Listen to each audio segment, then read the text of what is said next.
नहीं, ऐसा मत करो माँ।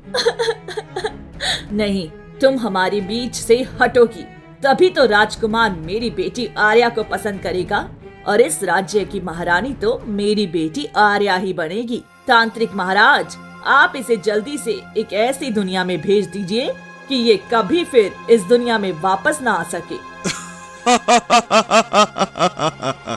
हाँ, क्यों नहीं।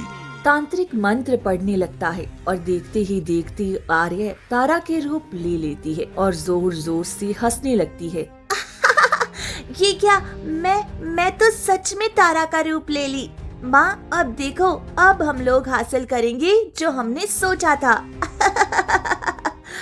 कुछ समय पहले मोतीपुर गांव में माधुरी अपनी बेटी आर्या और सौतेली बेटी तारा के साथ रहती थी।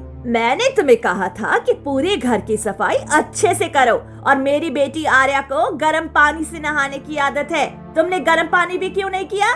फिर माधुरी बुरी तरह से तारा को मारने लगी है। माँ, मैं तो घर का सारा काम करती। भगवान के लिए मुझे मत मारिए। मैं गर्म पानी देने जा रही थी पर चूल्हा जल नहीं रहा था। अच्छा, तो बहाना बना रही हो? अरे काम न करने की तुम्हें तो 100 बहाने आते हैं। नहीं माँ। तारा रोती हुई उठती है और घर का सारा काम करने लगती है। सारा काम करने के बाद जैसे ही वे बैठती है, आर्या आ जाती है। ये क्या? आर्या जोर से थप्पड़ मार देती है। ये क्या आर्या, तुमने मुझे थप्पड़ क्यों मारा? मैंने तुम्हें कितनी बार कहा है कि मेरे कमरे का कोई भी सामान बिखरना नहीं चाहिए। तुमने मेरे सारे सामान को बिखेर दिया। वे बहुत हो गया। जाकर जंगल से मेरे लिए कमल का फूल लेकर आओ जो तालाब के अंदर खिलता है। ये तुम क्या कह रही हो आर्या? मैं तालाब में कैसे जाऊँ? मैं तो तैरना भी नहीं जानती हूँ। मैं वह फूल कैसे ला पाऊंगी? अच्छा, तो तू मेरी बात नहीं मानेगी तो माँ से कहकर तुझे मार खिला दूंगी।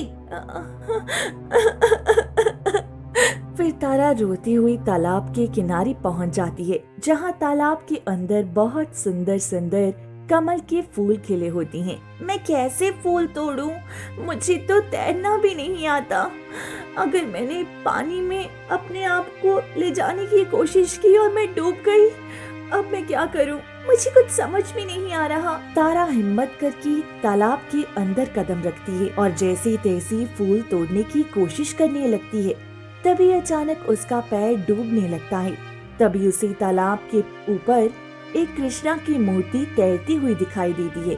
ये तो हमारे लड्डू गोपाल की मूर्ति है। ये इस तालाब के अंदर मिली। लड्डू गोपाल खुद ही मुझे चुन चुके हैं।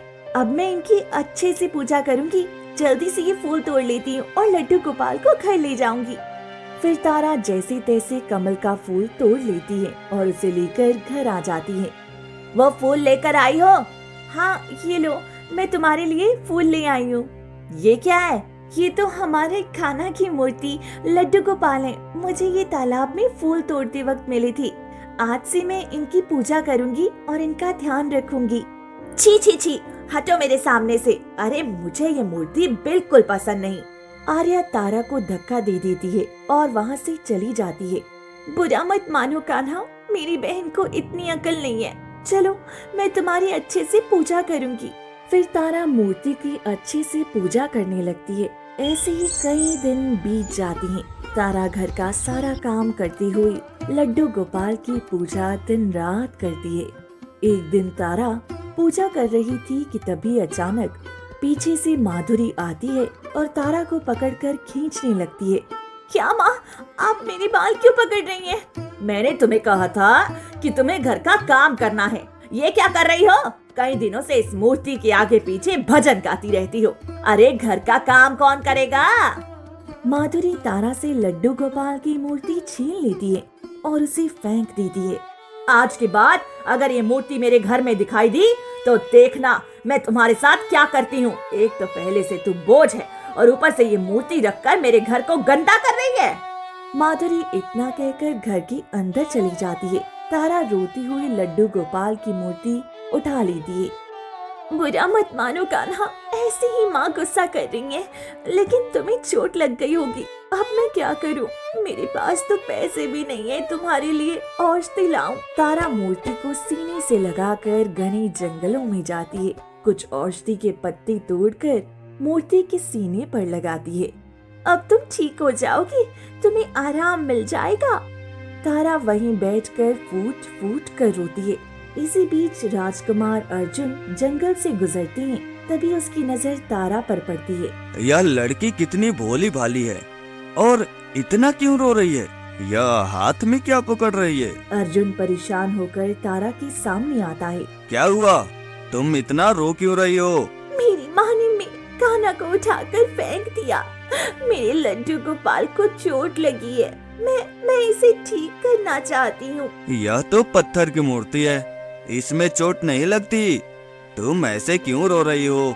नहीं, ऐसा मत कहिए राजकुमार, ये मेरे लड्डू गोपाल है। मैं इसका बहुत ध्यान रखती हूँ। इसमें चोट लगी है, आप नहीं समझते, लेकिन मुझे इलाज करना ही होगा।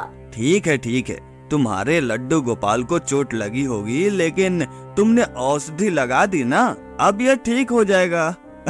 कितनी भोली है और कितना प्यार करती है। एक पत्थर की मूर्ति से इतना प्यार कर सकती है तो किसी इंसान से प्यार करेगी तो कितना दिल से निभाएगी। मुझे ऐसी ही लड़की चाहिए थी जो मेरी रानी बन सके और मेरे राज्य का सारा कार्यभार संभाल सके। क्या हो गया राजकुमार? मुझसे कोई गलती हो गई क्या? आप मुझे इस तरह क्यों देख रहे हैं? मुझे कोई सजा मत दीजिए। नहीं, मैं तुम्हें सजा नहीं दूंगा। तुम्हारा यह चेहरा और तुम्हारे इस लड्डू गोपाल की मर्जी से मैं तुमसे विवाह करना चाहता हूँ। तुम्हें देखते ही पहली नजर में तुम मुझे पसंद आ गई हो। पर मैं तो एक साधारण लड़की हूँ राजकुमार, ये कैसे हो सकता है? कोई बात नहीं, अभी कोई जबरदस्ती नहीं। आराम से हम कुछ मुलाकातें करेंगे। अगर तुम्हें मैं पसंद आया तभी तुम हाँ बोलना। यह नहीं कि मैं राजकुमार हूँ तो तुम्हें हाँ ही करना है। तारा और अर्जुन बैठकर प्यार भरी बातें करने लगते हैं। कई दिन बीत जाती हैं और उनके बीच गहरा प्रेम हो जाता है। देखो, अब तो हम दोनों इतने वक्त से साथ हैं। मुझे भी तुमसे प्रेम हो गया है। क्यों ना अब हम विवाह कर ले? हाँ, क्यों नहीं। मेरे लड्डू गोपाल की मर्जी भी यही है। मैं विवाह के लिए तैयार हूँ। ठीक है, तो मैं अगले दिन तुम्हारा मंदिर में इंतजार करूँगा। यही गांव के बाहर वाले मंदिर में आ जाना। पर आप तो राजकुमार हैं, फिर आप ये विवाह राजमहल में एक भव्य तरीके से कर सकते हैं। नहीं, मुझे एक सादगी भरा विवाह ही पसंद है, इसलिए मुझे तुम सादगी में ही चाहिए। मुझे भी ऐसा ही विवाह पसंद है राजकुमार। दोनों बात करके वहाँ से चली जाती हैं। वहीं दूर खड़ी आर्या ये सारी बातें सुन लेती है। क्या ये भिखारी एक राजकुमारी से विवाह करना चाहती है? नहीं, ऐसा नहीं होगा। मुझे इसे रास्ते से हटाना ही होगा।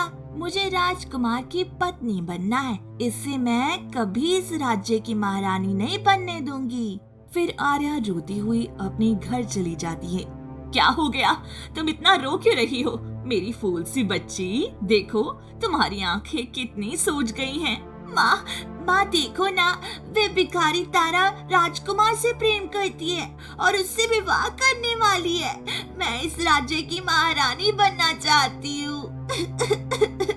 मैं आज की इसकी शादी किसी बूढ़े सेठ से करा दूंगी और फिर तुम राजकुमार अर्जुन से विवाह कर लेना। नहीं, राजकुमार अर्जुन तारा से प्रेम करते हैं, वह फिर मुझसे विवाह क्यों करेंगे?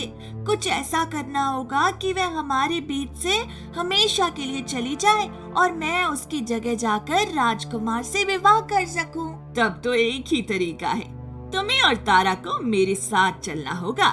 मैं राजकुमार अर्जुन को पाने के लिए कुछ भी कर सकती हूँ। ठीक है, अगर तुम इस राज्य की महारानी बन जाओगी तो मैं भी राज करूंगी। इस बीच तारा अपने लड्डू गोपाल की मूर्ति लेकर आती है। मैंने तुम्हें कहा था ना कि इस लड्डू गोपाल की मूर्ति लेकर घर में मत आना। माँ, मैं इसे घर में कहाँ रखती? जब घर में रहती हूँ तो अपने बिछावन पर रखती हूँ और बाहर जाते समय लड्डू गोपाल की मूर्ति अपने साथ ले जाती हूँ। आपको इससे कोई एतराज नहीं होगा? बस बहुत हो गया, अब तुम मेरे साथ चलो और तू भी चल। आर्या बेटी। हाँ, क्यों नहीं, चलो। माधुरी वे लड्डू गोपाल की मूर्ति छीन लेती है और जोर से फेंक देती है। आज के बाद इस मूर्ति को मेरे घर में मत लेकर आना। अब चलो मेरे साथ। नहीं माँ, मुझे छोड़ दो, मुझे जाने दो। कहाँ ले जा रही हो? और मेरे लड्डू गोपाल को क्यों फेंक दिया? ऐसा मत करो। लेकिन माधुरी एक नहीं सुनती। वे तारा को खींचते हुए घने जंगल से एक कुटिया में ले जाती है। ये क्या माँ, आप यहाँ क्यों आई हैं? नहीं, मुझे यहाँ नहीं रहना, मुझे जाना चाहिए। ये तो कोई तंत्र विद्या की जगह लग रही है। हाँ, मैं जो मकसद सोच कर आई हूँ यही पूरा होगा। तांत्रिक महाराज, मुझे आपकी मदद चाहिए। हाँ, क्यों नहीं, बताओ, मैं तुम्हारी मदद के लिए ही हूँ। मुझे इस तारा को हमेशा हमेशा के लिए रास्ते से हटाना है, ताकि मेरी बेटी राजकुमार से विवाह कर सके और राज्य की महारानी बन जाए। नहीं, ऐसा मत करिए माँ, आप ऐसा क्यों कर रही हैं? मुझे घर वापस जाना है। नहीं, तुम हमारे बीच से हटो, तभी तो राजकुमार मेरी बेटी आर्या को पसंद करेगा और इस राज्य की महारानी तो मेरी बेटी आर्या ही बनेगी। तांत्रिक महाराज, आप इसे जल्दी से एक ऐसी दुनिया में भेज दीजिए कि ये कभी फिर इस दुनिया में वापस ना आ सके। हाँ, क्यों नहीं। तांत्रिक मंत्र पढ़ने लगता है और देखते ही देखते तारा वहाँ से गायब हो जाती है। आपने बहुत अच्छा कार्य किया तांत्रिक महाराज। अब मेरी बेटी को तारा का रूप दे दीजिए। इसके बदले तुम्हें भी मुझे एक कीमत देनी होगी। हाँ, क्यों नहीं। मेरी बेटी इस राज्य की महारानी बनेगी तो सारी धन दौलत मेरी बेटी के कदमों में रहेगी। मैं आपकी सारी इच्छाएं पूरी करने के लिए तैयार हूँ। हाँ, बस मुझे तारा का चेहरा दे दीजिए, जिससे राजकुमार पागलों की तरह मुझसे प्रेम करे। फिर तांत्रिक मंत्र पढ़ने लगता है और देखते ही देखते आर्या तारा का रूप ले लेती है और जोर जोर से हंसने लगती है। मैं तो सच में तारा का रूप ले ली। माँ देखो। हाँ बेटी, क्यों नहीं, अब तो हमारी जिंदगी बदलने वाली है। फिर माधुरी आर्या के साथ अपने घर लौट आती है। अब बस मैं राजकुमार से मिलकर जल्दी से विवाह कर लूंगी। उसके बाद मैं इस राज्य की महारानी बन जाऊंगी। फिर जो मैंने सोचा है वह सब जरूर होगा। फिर आर्या मुस्कुराते हुए मंदिर में पहुंचती है, जहां राजकुमार अर्जुन पहले से ही बैठी थी। अर्जुन जैसे ही आर्या को देखती है, उनके मन में खुशी की जगह कुछ बेचैनी सी महसूस होने लगती है। यह क्या, मेरा प्यार मेरे सामने आ रहा है। कुछ ही देर में हमारा विवाह होने वाला है, फिर मुझे ये बेचैनी कैसी, यह घबराहट क्यों? ऐसा लगता है कुछ बड़ा होने वाला है। अर्जुन अपने आप को समझाने की कोशिश करता है और आर्या मुस्कुराते हुए राजकुमार अर्जुन के सामने आकर खड़ी हो जाती है। राजकुमार, मैं इस पल का बहुत दिनों से इंतजार कर रही थी। अब हम दोनों पति पत्नी बनने वाले हैं। हाँ, क्यों नहीं, चलो बैठो। विवाह की सारी तैयारियां लगभग पूरी हो ही गई हैं। फिर दोनों बैठ जाती हैं और विवाह की विधि चालू होने लगती है। तभी अचानक पंडित मूर्छित होकर गिर पड़ता है। यह क्या, पंडित को क्या हुआ? यह मूर्छित कैसे हो गया? ये क्या, हमारा विवाह तो हुआ ही नहीं राजकुमार। चलिए हम दोनों खुद ही विवाह कर लेते हैं। नहीं, यह जरूर कोई अपशगुन है। लगता है आज का दिन शुभ नहीं है। हम फिर कभी विवाह करेंगे। पर राजकुमार, मैं इतने दिनों तक कैसे रहूंगी? पंडित मूर्छित हो गया, फिर थोड़ी देर में होश में आ जाएगा। नहीं, विवाह के वक्त ऐसा अपशगुन होना ठीक नहीं। तुम अभी घर जाओ, हम बहुत जल्दी फिर विवाह का मुहूर्त निकालेंगे। ठीक है राजकुमार। कुछ तो अजीब घटना है जो मुझे समझ में नहीं आ रही। आखिर यह सब क्या हो रहा है? अर्जुन परेशान होकर घने जंगल की तरफ जाने लगता है और रास्ते में एक 8 साल का बच्चा तालाब के किनारे बैठकर बांसुरी बजा रहा होता है। रे, इतना छोटा बच्चा है और यह बांसुरी बजा रहा है। चलो देखता हूँ, आखिर इसकी क्या परेशानी है। इसमें ऐसा दुख है जैसे कोई विपत्ति टूट गई हो। अर्जुन परेशान होकर उसके सामने बैठती है। अरे भाई, तुम कौन हो और तुम्हारी इस धुन में इतना दर्द कैसे है? क्या तुम बहुत बड़ी मुसीबत से गुजर रहे हो? मेरा नाम राजू है, मैं इसी घने जंगल में रहता हूँ। मैं यह धुन सुन रहा था ताकि मेरी गाय को घास खाने में आनंद आए। अरे भाई, तुम्हारा नाम तो बहुत ही प्यारा है और तुम्हारी यह आंखों की चमक कोई साधारण चमक नहीं लग रही। तुम्हारे अंदर कुछ तो रहस्य है। अरे नहीं नहीं नहीं नहीं, कुछ नहीं। अरे तुम तो इस राज्य के राजकुमार लगते हो, फिर तुम इतने परेशान क्यों हो? हाँ, पता नहीं दोस्त, मुझे कुछ समझ में नहीं आ रहा। आज मेरा और मेरी तारा का विवाह होने वाला था। जैसे ही हमारा विवाह शुरू हुआ, अचानक पंडित बेहोश हो गया। तारा मेरी प्रेमिका है, अपनी पसंद से मैं विवाह कर रहा हूँ, लेकिन फिर भी मेरा मन बेचैन है। तुम्हारी तारा बहुत बड़ी मुसीबत में है। हाँ, तुम कैसे जानते हो मेरी तारा के बारे में? देखो, अगर तुम्हें सच का पता लगाना है तो तुम्हें खुद जाकर देखना होगा। जैसा तुम सोच रहे हो वैसा नहीं है। सच से तुम अनजान हो। वह बहुत बड़ी मुसीबत में पड़ी हुई है। बहुत बड़ी मुसीबत? आखिर यह सब क्या हो रहा है? अगर तुम सच जानना चाहते हो तो तुम्हारी प्रेमिका घर की तरफ गई है, तुम उसका पीछा करो, तुम्हें सारा सच पता चल जाएगा। फिर राजू घने जंगल की तरफ चला जाता है। हाँ ठीक है, मुझे सच पता करना है। मैं अपनी प्रेमिका का पीछा जरूर करूँगा। फिर अर्जुन वहाँ से निकल पड़ते हैं और थोड़ी ही दूर जाकर आर्य का पीछा करने लगते हैं। वहीं आर्य तारा के रूप में गुस्से में आग बबूला होकर अपने घर पहुँचती है। क्या हुआ मेरी बेटी को? इतना गुस्सा क्यों है? आज तो तू इस राज्य की महारानी बनने वाली थी। मैं इस राज्य की महारानी नहीं बनने वाली हूँ माँ। उसने मुझे धोखा दे दिया है। जैसे ही हमारा विवाह होने वाला था, पंडित मूर्छित होकर गिर पड़ा। चिंता मत करो बेटी, अरे हमने तारा को रास्ते से हटा दिया है और तुम ही इस राज्य की महारानी बनोगी। आज हो या कल हो, सब्र रखो थोड़ा। वही घर के बाहर राजकुमार ये सारी बातें सुन लेता है।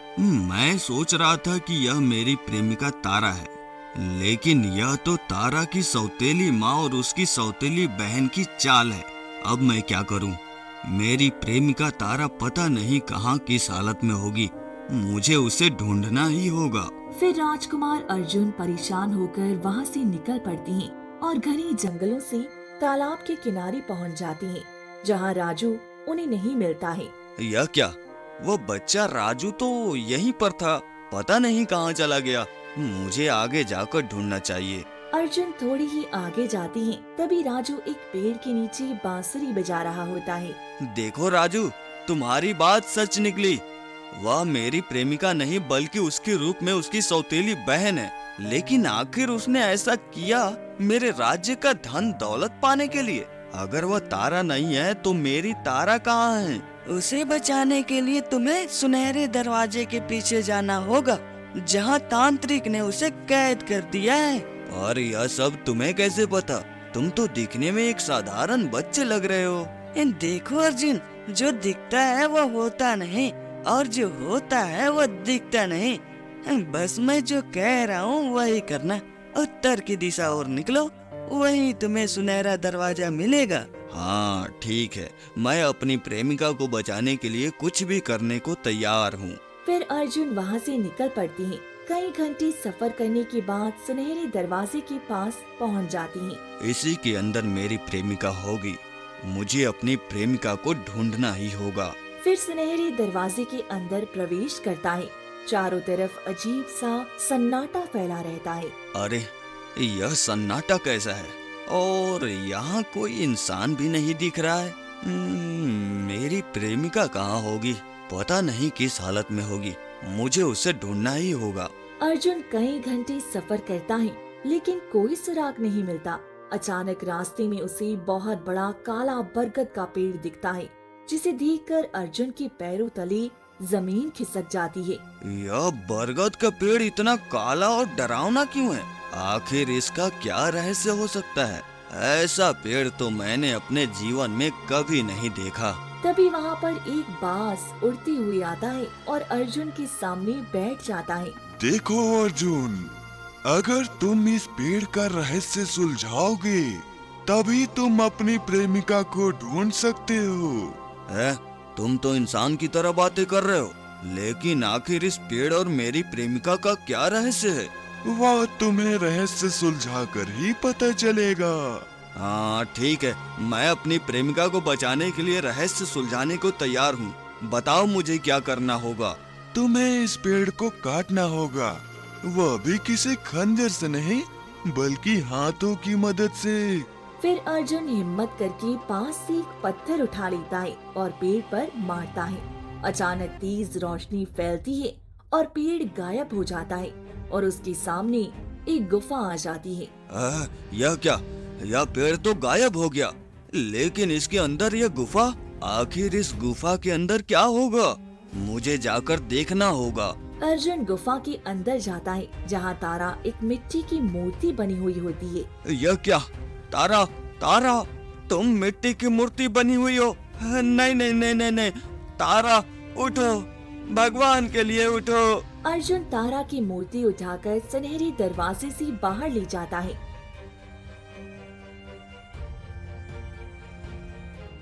मैं इसे बाहर तो ले आया, लेकिन इसे ठीक कैसे करूं?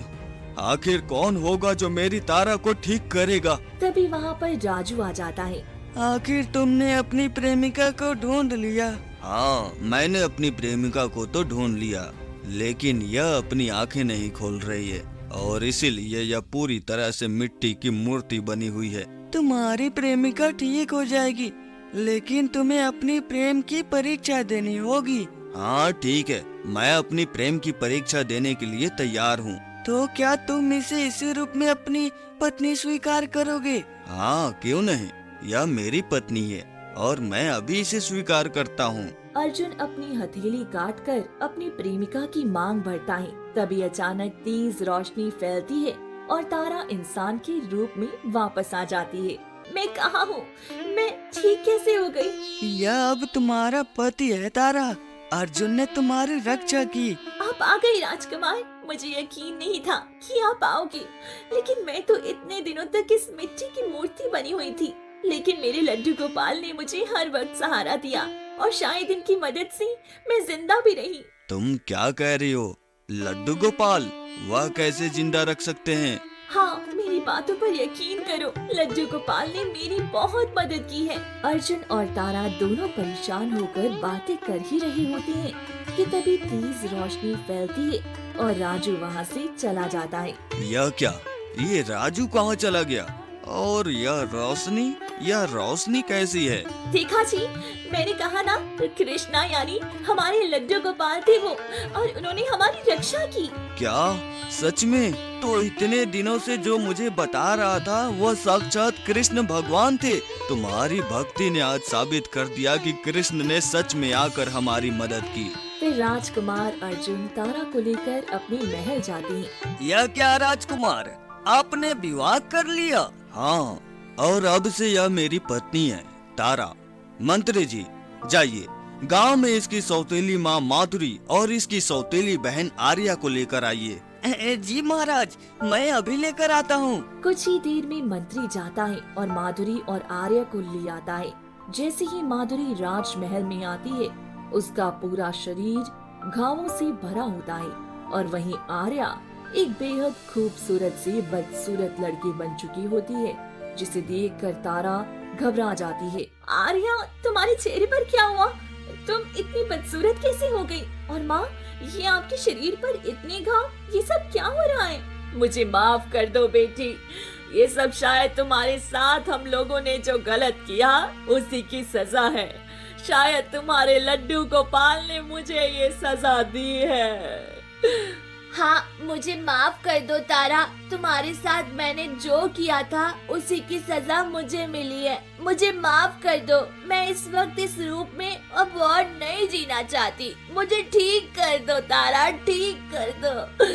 मैं इसमें कुछ नहीं कर सकती, मेरे लड्डू गोपाल ने किया है।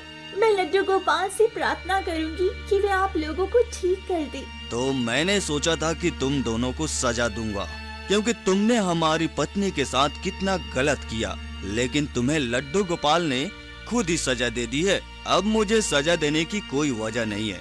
मंत्री जी, इन दोनों को हमारे महल से बाहर निकाल दो। फिर वही मंत्री माधुरी और आर्या को राजमहल से बाहर निकाल दी दाई। मेरे लड्डू गोपाल ने मेरा इतना ख्याल रखा, मैंने कभी नहीं सोचा था। इसलिए कहते हैं जिसका कोई नहीं है उसका कृष्णा है।